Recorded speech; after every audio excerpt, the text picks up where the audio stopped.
রকমের বিদাত। তা হচ্ছে আত-তাবাররুক বিল আমাকিন, কোন জায়গা থেকে বরকত হাসিল করা।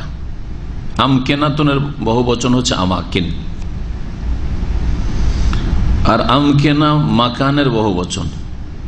তো তাহলে ওয়াহিদ হচ্ছে মাকান, তার জমা হচ্ছে আমকেনা, আর জমা হচ্ছে বহু বচনের বহু বচন হচ্ছে আমাকিন।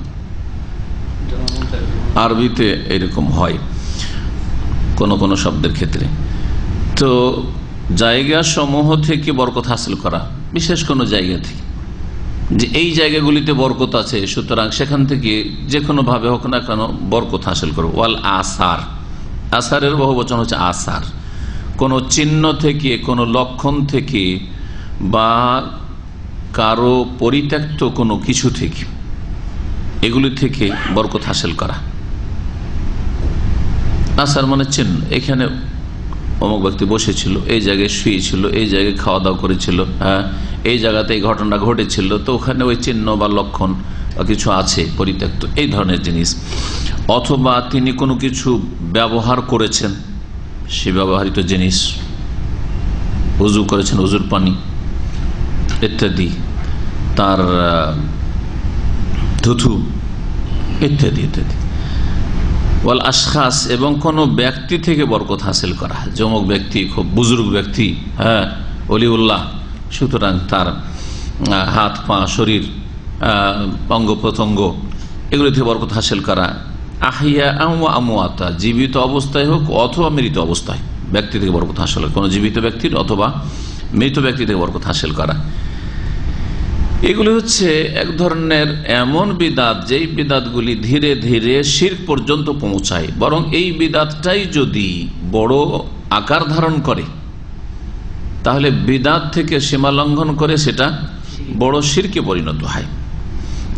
এই জন্য বিদাত হচ্ছে শিরকের প্রাথমিক অবস্থা। বিদাত হচ্ছে শিরকের প্রাথমিক অবস্থা। যারা বড় শিরকে লিপ্ত নাই কিন্তু বিভিন্ন বিদাতে লিপ্ত আছে, আমি আমার নিজের ভাষায় একাধিকবার বলেছি যে আজকের বিদাতি কালকের শিরককারী। আজকে হয়তো 2-4 বছর দেখছেন যারা বিদাত করছে, হঠাৎ করে কখন দেখছে বড় শিরকে লিপ্ত হয়ে গেছে। এটা অহরহ দেখা যায়। মিনাল বিদইল মুহদাসাহ, নব আবিষ্কৃত বিদাত সমূহের অন্তর্ভুক্ত হচ্ছে আত-তাবাররুক বিল মাখলুকিন, আল্লাহর সৃষ্টি থেকে বরকত হাসিল করা। সে সৃষ্টি ব্যক্তি হোক অথবা বস্তু হোক, এগুলি থেকে বরকত হাসিল করা। ব্যক্তি কোনো মানুষ, বস্তু কোনো পাহাড়, কোনো গুহা, জায়গা, গাছপালা, সবকিছু। ওয়াহুয়া লাউনুন মিন আলওয়ানিল ওয়াসানিয়াহ, সৃষ্টি থেকে বরকত হাসিল করা হচ্ছে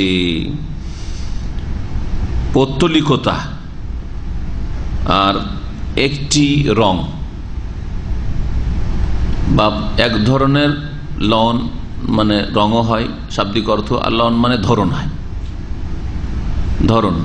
তো একটি ধরন পৌত্তলিকতার, এইভাবে পৌত্তলিকতা, পুতুল পূজা, প্রতিমা পূজা শুরু হয়েছে।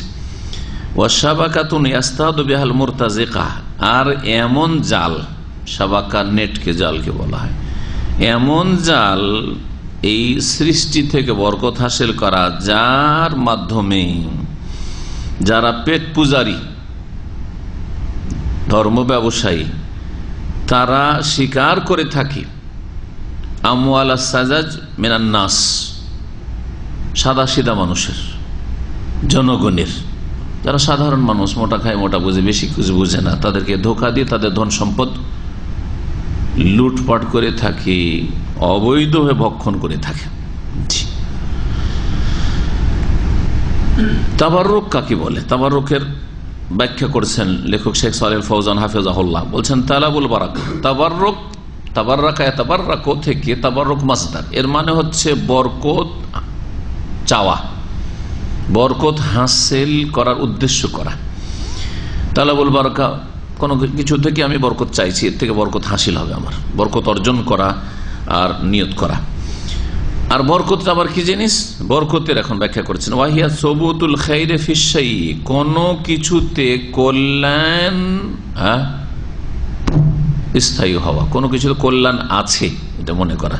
ওয়া জিয়াদাতুহু, এবং সেটা বৃদ্ধি পাওয়া। কোনো কিছুতে কল্যাণ আছে, এটা হচ্ছে বরকত। বরকত মানে এতে কল্যাণ আছে, আর কল্যাণটা বৃদ্ধি পায়, এটা হচ্ছে বরকত। এজন্য বরকতের কেউ কেউ তর্জমা করতে গিয়ে আরবিতে বলেছেন জিয়া, বরকত মানে কোনো কিছু বৃদ্ধি পাওয়া। বৃদ্ধি পাওয়ার সাথে সাথে স্থায়ী হওয়া। বৃদ্ধি পাওয়ার যদি চলে যায়, না থাকে, তো বরকত হলো না। বৃদ্ধি পাচ্ছে আর লাস্টিং করছে, এটা হচ্ছে বরকত। তো যখন বরকত বলা হয় কল্যাণ স্থায়ী হওয়া, কল্যাণ স্থায়ী হওয়া এবং সেটা বৃদ্ধি পাওয়া, তাহলে এই কল্যাণকে স্থায়ী করা এবং সেটাকে বৃদ্ধি করা কার কাজ? আল্লাহর কাজ। যখন আল্লাহর কাজ এই কাজটি, তাহলে বরকত কার কাছে চাইতে হবে? যার কাজ তার কাছে চাইতে হবে, যে করতে পারে তার কাছে চাইতে হবে।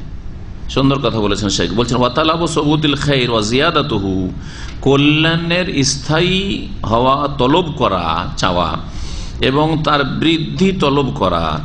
ইন্নামা ইয়াকুনু মিম্মা ইয়ামলিকু যালিকা, তার কাছ থেকে সেই চাওয়াটা হতে পারে যিনি এসবের মালিক, এবং ওয়াকদিরু আলাইহি, যিনি এই সবের ওপর সক্ষম। ওয়া হুয়া আল্লাহু সুবহানাহু, তিনি আল্লাহ পাক রব্বুল আলামিন। ফাহুয়াল্লাযী ইউনাজ্জিলুল বারাকাহ, আল্লাহ সে সত্তা যিনি বরকত নামিয়ে থাকেন, ওয়ায়ুসবিতুহা, আর বরকতকে স্থায়ী করে থাকেন। আম্মাল মাখলুক, পক্ষান্তরে সৃষ্টি আল্লাহ পাকের যে কোনো ব্যক্তি হোক না কেন, বস্তু হোক না কেন, ফাইন্নাহু লা ইয়াকদিরু আলা মানহিল বারাকা, বরকত দান করতে পারে না। ওয়া ইজাদিহার, বরকত সে জন্মাতেও পারে না, বরকত সৃষ্টিও করতে পারে না, আর বরকত দান করতেও পারে না। ওয়ালা আলা ইবকাইহা, বরকতকে স্থায়ী রাখতেও পারে না, অবশিষ্ট রাখতে পারেন না। ওয়াতাসবিতিহা, আর স্থায়ী রাখতেও পারে না। বরকতকে ধরে রাখবো এই ক্ষমতা আল্লাহ ছাড়া কোনো মানুষের নেই। তাহলে যখন কোনো মাখলুকের কোনো সৃষ্টির বরকতকে স্থায়ী করা, বৃদ্ধি করা, ধরে রাখা, এসব ক্ষমতা তাদের নেই, তাহলে তাদের কাছ থেকে আশা করা বা চাওয়া এটা জায়েজ নয়। যিনি মালিক তার কাছ থেকে চাইতে হয়। ফাতাবাররুক বিল আমাকিন ওয়াল আসার ওয়াল আশখাস। সুতরাং এখন আসুন আসল হেডলাইনের দিকে, যে কোনো জায়গা থেকে বরকত হাসিল করা, জায়গার ক্ষমতা, জায়গা আল্লাহর সৃষ্টি। ওয়াল আসার, কোনো পরিত্যক্ত বস্তু বা কোনো নিদর্শন, এগুলি। ওয়াল আশখাস, কোনো ব্যক্তি জীবিত হোক অথবা মৃত, এদের থেকে বরকত হাসিল করা জায়েজ নয়। তারা মালিকই নয় যখন, তো তাদের কাছ থেকে বরকত চাওয়া বা বরকত অর্জন করার চেষ্টা করা তা জায়েজ নয়। লিআন্নাহু ইম্মা শিরকুন, যে ক্ষমতা রাখে না তার কাছে যদি তা আপনি তলব করেন, আশা করেন, তাহলে এটা হয় শিরক। এনে তাকাদা আন্না যালিকা শাইয়ামনাহুল বারাকা, যদি মনে করে যে যার কাছ থেকে বরকতটা হাসিল করছি সে বরকত দানে সক্ষম দিতে পারে, বরকত আমার পর্যন্ত পৌঁছাতে পারে, তাহলে বড় শিরক। যদি এই বিশ্বাস করে যে এই বস্তুটি অথবা এই সৃষ্টি, এই ব্যক্তি অথবা বস্তু ইয়ামনাহুল বারাকা, বরকত দান করতে পারে, যদি মনে করে দিতে পারে, আর না হলে কমপক্ষে এটা শিরকের মাধ্যম, শিরকে পৌঁছাবে। আও ওয়াসিলাতুন ইলা শিরক, অথবা শিরকের মাধ্যম। এনে তাকাদা, যদি এই বিশ্বাস করে, আন্না জিয়ারাতাহু ওয়া মুলামাসাতাহু ওয়া তামাসসুহু বিহি সাবাবুন লিহুসুলিহি মিন আল্লাহ, যে এই বস্তু, যেই বস্তুতে বরকত হাসিল করছি, এই বস্তুর দর্শন করা, ভিজিট করা, অথবা এই বস্তুকে স্পর্শ করা, অথবা এই বস্তুতে হাত বোলানো, অথবা শরীরের সাথে লাগানো, এগুলি হচ্ছে আল্লাহর কাছ থেকে বরকত হাসিলের উপায়, মাধ্যম। যেটা মাধ্যম নয় সেটাকে মাধ্যম মনে করলাম। আমি শিরকে আসগার, যে নিয়মিত আকীদার দর্শগুলি হয়েছে, সেখানে শিরকে আসগারের একটি সংজ্ঞা হচ্ছে জালো সাবাবিন মা লাইসা বিসাবাব, এমন কিছুকে উপায় মনে করা, কারণ মনে করা, মাধ্যম মনে করা, যা মাধ্যম নয়, উপায় নাই। বোঝা গেছে? তাবিজ এখানে বাঁধলে শরীরের রোগ ভালো হয়ে যাবে, এটি কোরআন এবং হাদিসও মাধ্যম বলছে না যে এটা হচ্ছে এই সোর্সে রোগ ভালো হয়। হয় কোরআন হাদিস বলতে হবে আমি একজন মুসলিম হিসাবে, ওহি বলতে হবে, আর না হলে মেডিকেল সায়েন্স বলতে হবে একজন মানুষ হিসাবে, আমি মানুষের অভিজ্ঞতা, মেডিকেল সায়েন্সের অভিজ্ঞতা যে টেস্ট করেছে তারা, সেটা মানতে পারি। কিন্তু সেটাও বলেন না। ডাক্তার কখনো বলবে না যে এখানে তাবিজ বাঁধা থাকলে শরীর রোগ ভালো হয়ে যায়। তাহলে পার্থিব দিক থেকেও সেটা মাধ্যম নয়, আর শরীয়তের দিক থেকেও মাধ্যম নয়। এমন কিছুকে মাধ্যম মনে করা শিফার আরোগ্যের, এটা হচ্ছে কমের পক্ষে তাবিজ বাঁধা কি শিরকে আসগার, যেটা কাবিরা গুনাহ। জি হ্যাঁ। আর যদি মনে করে এই তাবিজই রক্ষা করবে তখন বড় শিরক। এইরকম যতগুলি টোটকা আছে, থালাটা হাত থেকে পড়ে গেল, তার মানে বাড়িতে কি হবে? অতিথি আসবে। এটা কোরআন হাদিসও বলে না যে থালা পড়ে যাওয়া হচ্ছে মেহমান আসার কারণ, আর কোন সায়েন্সই বলে না, পৃথিবীর কোন বিদ্যা বলেন না যে থালা হাত থেকে পড়ে গেলে গেস্ট আসবে। সেটাকে যদি কারণ মনে করে তাহলে এটা হচ্ছে শিরক। এই ধরনের যত টোটকা টাইপের যত কিছু আছে, এই জন্য টোটকাগুলি সবগুলি শিরক। অলৌকিক লক্ষণ এগুলো শিরক। কেন?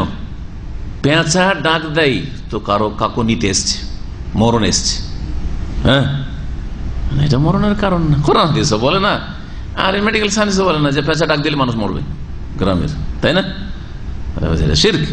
এইভাবে হাদিস বলা হারাজ। আপনি মানে এই রাস্তা আপনাকে একটি কি চাবি দিয়ে দিলে আপনি নিজেই বলতে পারবেন যে এটা শিরক কিনা। নবী করিম সাল্লাল্লাহু আলাইহি ওয়াসাল্লাম থেকে যে সাহাবায়ে কেরামরা বরকত হাসিল করতেন, তিনি একজন ব্যক্তি, তার পরিত্যক্ত বস্তু বা তার ব্যবহৃত বস্তু যেগুলি আসার, সেগুলি থেকে নবী করিম সাল্লাল্লাহু আলাইহি ওয়াসাল্লামের সাহাবায়ে কেরামরা বরকত হাসিল করতেন। এই বিষয়টি কোরআন হাদিস সম্মত, নবী সাল্লাল্লাহু আলাইহি ওয়াসাল্লামের হাদিস দ্বারা প্রমাণিত, কিন্তু এই বিষয়টি একমাত্র রাসূলুল্লাহ সাল্লাল্লাহু আলাইহি ওয়াসাল্লামের সাথে খাস। এটা হচ্ছে আহলে সুন্নাত ওয়াল জামাতের আকীদা, এটা হচ্ছে সহিহ আকীদা। এখানেই বিদাতীরা আমাদের থেকে ছাঁটাই হয়ে যায়। বিদাতীরা বলে যে রাসূলুল্লাহ সাল্লাল্লাহু আলাইহি ওয়াসাল্লামের ওযুর পানি থেকে, রাসূলুল্লাহ থুতু থেকে, রাসূলুল্লাহ সাল্লাল্লাহু আলাইহি ওয়াসাল্লামের ব্যবহৃত কাপড় চোপড় থেকে, রাসূলুল্লাহ সাল্লাল্লাহু আলাইহি ওয়াসাল্লামের চুল মোবারক থেকে, ইত্যাদি ইত্যাদি, হ্যাঁ, রাসূলুল্লাহ সাল্লাল্লাহু আলাইহি ওয়াসাল্লামের বাসনপত্র থেকে যেমন সাহাবায়ে কেরামরা বরকত হাসিল করেছেন, তেমন আমরা আমাদের হুজুরের, পীর সাহেবের, বুজুর্গের, ওলির, মুরব্বির ব্যবহৃত বস্তু বা যে জায়গাগুলোতে বসেছেন, উঠেছেন, মানে বাড়াইতে বাড়াইতে আর কি, এগুলি থেকে বরকত হাসিল করব। এইভাবে কবর, মাজার পূজা, ব্যক্তি পূজার রাস্তা প্রশস্ত হয়েছে বিদাতীদের কাছে। এখানে ছাঁটাই হয়ে যায় আহলে সুন্নাত ওয়াল জামাত থেকে বিদাতপন্থীরা। এই জন্য তারা হুজুরদের যদি হাত পায়ে চুমা না দিতে পারে তো একটু কাপড়ও চুমা দিল, মনে করে যে একটু বরকত পেয়ে গেলাম।